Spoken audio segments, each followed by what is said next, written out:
Passengers at U.S. airports won't have to take off their shoes for security screening. Hey race why travelers racing to catch a flight at the U.S. airports will no longer be required to remove their shoes during security screenings, Homeland Security Secretary Kristi Noem said on Tuesday. Noem said the end of the ritual put in place almost 20 years ago was immediately effective nationwide. She said a pilot program showed the Transportation Security Administration had the equipment needed to keep airports and aircraft safe while allowing people to keep their shoes on. I think most Americans will be very excited to see they will be able to keep their shoes on, and it will be a much more streamlined process, Noem said. While shoe removal no longer is standard procedure at airport security checkpoints, some travelers still may be asked to take off their footwear if we think additional layers of screening are necessary, she added. The travel newsletter Gate Access first reported that the TSA planned to make the security screening change soon. Big news from DHSCOF. https://t.cogjj2uqngi Caroline Levitt Press SEC July 8, 2025 Security screening sans shoes became a requirement in 2006, several years after shoe bomber Richard Reed's failed attempt to take down a flight from Paris to Miami in late 2001. All passengers between the ages of 12 and 75 were required to remove their shoes, which were scanned along with carry-on bags and other separated items such as outerwear. Travelers previously were able to skirt the requirement if they participated in the TSA PreCheck program, which costs around $80 for 5 years.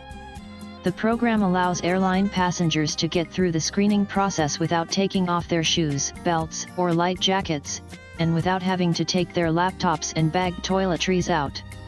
PreCheck will remain the easier option for the time being since people going through regular screening stations still will have to put items besides shoes on a conveyor belt for scanning, Noem said.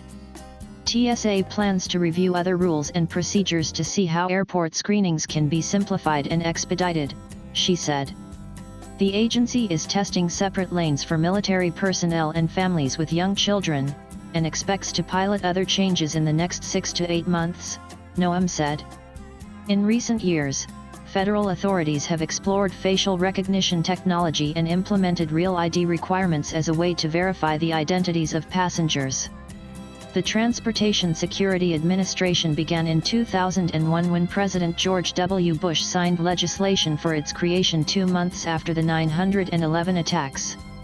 TSA hired federal employees as agents to replace the workers for private companies that airlines had used to handle security.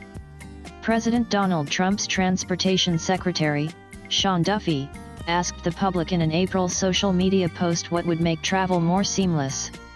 The following day, Duffy posted on X that, "It's clear that TSA is the one travel complaint that falls under the Department of Homeland Security. I'll discuss this with SEC_Noem."